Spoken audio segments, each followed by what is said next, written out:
Hello friends, स्वागत है आप सभी का अपने YouTube channel D education centre पर। आज हम लोग पढ़ेंगे खोखले बेलन पर आधारित सवाल।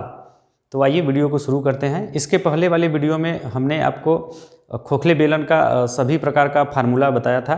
तो थोड़ा सा मैं आपको रिवाइज करा देता हूं कि खोखले बेलन में कौन कौन से फार्मूले प्रयोग किए जाते हैं। देखिए, आपका खोखले बेलन के आयतन का फार्मूला होता है YH कोष्टक में R2 का स्क्वायर माइनस R1 का स्क्वायर, जहाँ पे H जो है खोखले बेलन की ऊंचाई, R2 बाहरी त्रिज्या या बाह्य त्रिज्या और R1 आपका आंतरिक त्रिज्या है।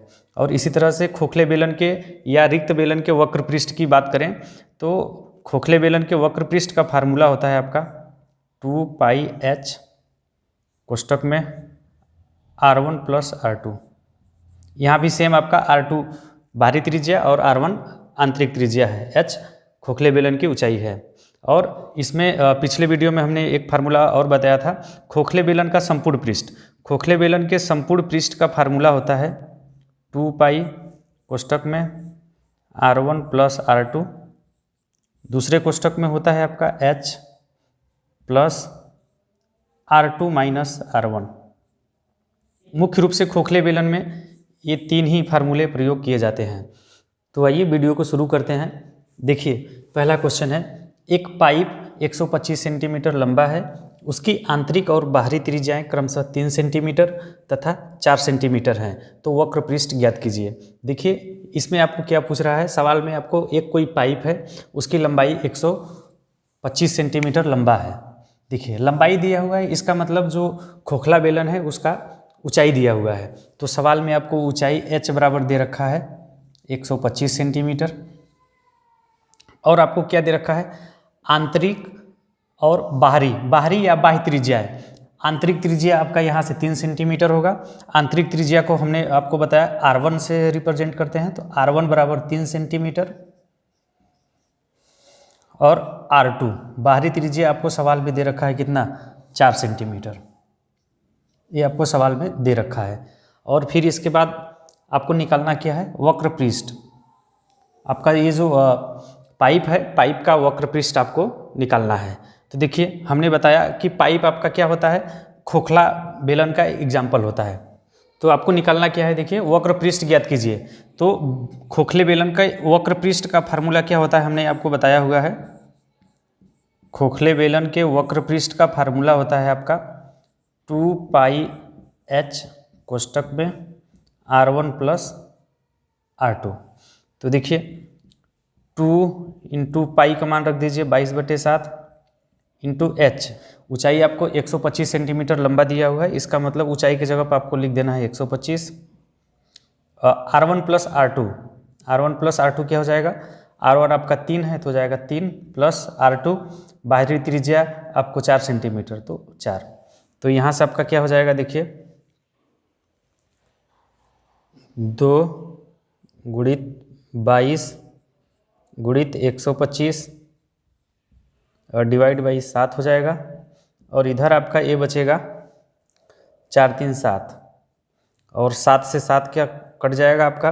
और फिर इसके बाद आप गुणा कर लीजिए, तो हो जाएगा आपका 125 का अगर 2 में गुणा करते हैं तो कितना हो जाएगा, 250 इंटू आपका ये 22। अब क्या करिए, 22 का गुणा कर दीजिए 250 में, गुणा करिए तो आपका क्या हो जाएगा, 1 0, और फिर इसके बाद 22 पंचे 110 का 0, फिर 22 दूनी 44, 11 55, गुणा करेंगे तो आपका आएगा ये 5500 वर्ग सेंटीमीटर। वक्र पृष्ठ कितना आ जाएगा, 5500 वर्ग सेंटीमीटर। ये आपका आंसर हो जाएगा, या वर्ग सेंटीमीटर, या ऐसा भी आपको दे सकता है सेमी स्क्वायर, या यहीं पे आपको केवल ऐसा भी आंसर मिल सकता है, केवल ये इतना, या ये पूरा मिलेगा, या ऐसा सेमी स्क्वायर। तो आपका आंसर क्या हो जाएगा, वक्र पृष्ठ 5500 वर्ग सेंटीमीटर। देखिए, अगला सवाल है, 8 सेंटीमीटर तथा 6 सेंटीमीटर बाह्य और आंतरिक त्रिज्या वाले 200 सेंटीमीटर लंबे पाइप का संपूर्ण पृष्ठ ज्ञात कीजिए। देखिए, सवाल को समझिए, 200 सेंटीमीटर लंबे पाइप का संपूर्ण पृष्ठ आपको निकालना है। देखिए, 200 सेंटीमीटर लंबे पाइप, यानी कि ये जो पाइप है, पाइप हमेशा आपका क्या होता है, खोखला होता है दोस्तों। तो यहाँ पे आपको पाइप मिल जाए या 200 सेंटीमीटर लंबे खोखले पाइप का संपूर्ण पृष्ठ ज्ञात कीजिए। दोनों का मतलब एक ही है। अगर आपको आंतरिक और बाह्य त्रिज्या दिया हो और उसमें पाइप की लंबाई दिया हो, आप समझ जाइए कि यह सवाल जो है खोखले बेलन या रिक्त बेलन का सवाल है और इसमें खोखले या रिक्त बेलन का सूत्र लगाकर इस टाइप के सवाल को हल किया जाता है। तो देखिए यह कैसे हल होगा। इसमें आपको देखिए 8 सेंटीमीटर तथा 6 सेंटीमीटर बाह्य और आंतरिक त्रिज्या, यानी कि बाहरी त्रिज्या आपको R2 बराबर दे रखा है कितना, 8 सेंटीमीटर, 8 सेंटीमीटर, और आंतरिक त्रिज्या आपको R1 बराबर सवाल में दे रखा है 6 सेंटीमीटर।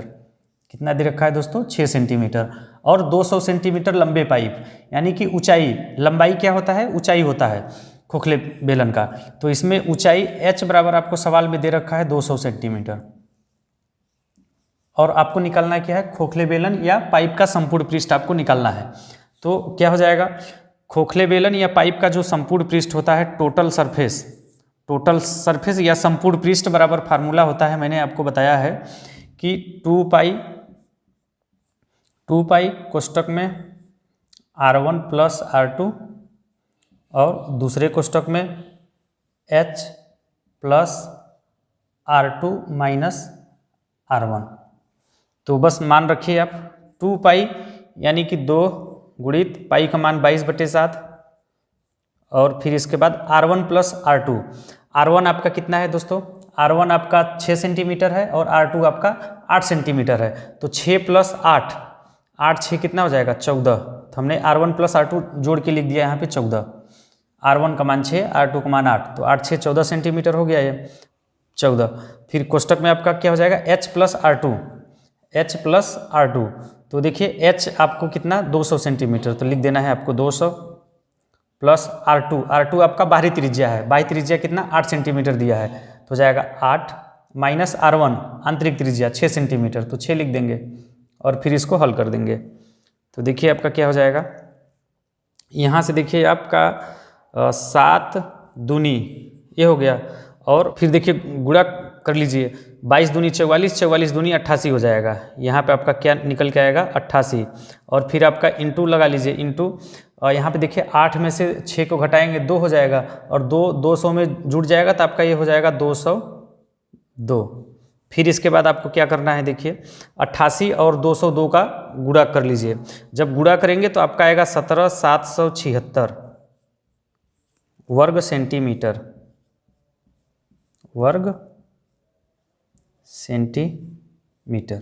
ये आपका आंसर हो जाएगा, संपूर्ण पृष्ठ 17,776 वर्ग सेंटीमीटर। देखिए अगला सवाल है, 175 सेंटीमीटर लंबे उस पाइप का आयतन ज्ञात कीजिए जिसकी बाह्य एवं आंतरिक त्रिज्याएं 14 सेंटीमीटर तथा 7 सेंटीमीटर है। देखिए इस सवाल में आपको क्या निकालना है, पाइप का आयतन या खोखले या रिक्त बेलन का आयतन। तो इसमें देखिए पाइप के आयतन का फार्मूला हमने आपको बताया है, पाई h कोष्टक में R2 का स्क्वायर माइनस R1 का स्क्वायर। और देखिए सवाल में आपको क्या क्या दे रखा है, 175 सेंटीमीटर लंबे, यानी कि ऊंचाई आपको सवाल में दे रखा है h बराबर कितना, 175 सेंटीमीटर, ये आपको ऊंचाई दे रखा है। बाहरी और आंतरिक त्रिज्याएं भी आपको दे रखा है। बाहरी त्रिज्या आपका R2 बराबर दे रखा है सवाल में 14 सेंटीमीटर, और आंतरिक त्रिज्या R1 बराबर आपको सवाल में दे रखा है 7 सेंटीमीटर, ये आपको दे रखा है। आपको निकालना क्या है, पाइप का आयतन। तो पाइप का आयतन का फार्मूला होता है आपका, हमने आपको बताया अभी कि पाइप का आयतन का फार्मूला होता है पाई h कोष्टक में R2 का स्क्वायर माइनस R1 का स्क्वायर। तो देखिए पाई का मान होता है आपका 22/7, h ऊंचाई आपको सवाल में कितना दे रखा है, 175 सेंटीमीटर, तो h की जगह पे आपको 175 सेंटीमीटर लिख देना है, और फिर R2 का स्क्वायर माइनस R1 का स्क्वायर।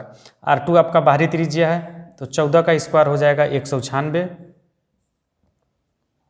माइनस R1 का स्क्वायर। R1 आपका 7 सेंटीमीटर है, तो 7 का स्क्वायर हो जाएगा 49, और फिर इसके बाद देखिए 7 से 1 कट जाएगा, 7 दूना 14, फिर उसके बाद बचेगा 3, 7 पचे 35, 25 आएगा, और फिर 25 का गुणा इसमें आप कर लीजिए यहाँ से, तो आपका ये हो जाएगा, लिख लीजिए 22 गुणित 25 और गुणित 196 में से 49 को घटाइए, 16 में से 9 जाएगा, आएगा आपका 7, और फिर बचेगा यहाँ पे 8 में से 4 जाएगा 4, और आपका 147।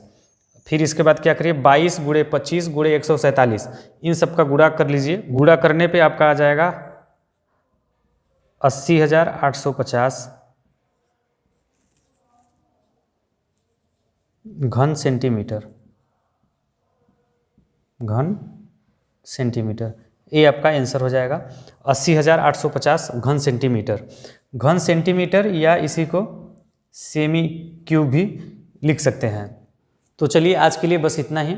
आप कमेंट करके ज़रूर बताइएगा कि हमारा वीडियो आपको कैसा लगा। अच्छा लगा हो तो इसे प्लीज़ लाइक कर दीजिए और शेयर कर दीजिए अपने दोस्तों में। और जो लोग पहली बार हमारे इस वीडियो को देख रहे हैं, अभी तक हमारे चैनल को सब्सक्राइब नहीं किया है, तो चैनल को सब्सक्राइब कर लीजिए और बेल आइकन को भी दबा दीजिए इसी तरह की वीडियो का अपडेट सबसे पहले पाने के लिए। धन्यवाद।